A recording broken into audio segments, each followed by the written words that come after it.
வணக்கம் ஃப்ரெண்ட்ஸ், நம்ம மஷ்ரூம் பிரியாணி எப்படி பண்ணுறதுன்னு பார்க்கலாம். அதுக்கு தேவையான வெங்காயம், தக்காளி, பச்சை மிளகாய், இஞ்சி பூண்டு எல்லாம் ரெடி பண்ணி வச்சுக்கலாம். ஃபஸ்ட்டு கடாயில் எண்ணெய் ஊற்றிக்கோங்க.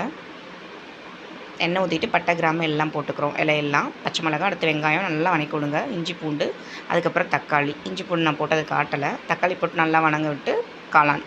நான் ஒரு டப்பா காளான் எடுத்திருக்கேன். 1.5 டம்ளர் அரிசி எடுத்திருக்கேன். சரிங்களா? உப்பு போட்டு நல்லா வணக்கி விடுங்க.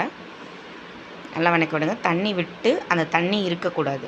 வற்றினதுக்கப்புறம் தான் நம்ம தண்ணி அளவு ஊற்றணும், இல்லைன்னா சாதம் குழஞ்சிரும்.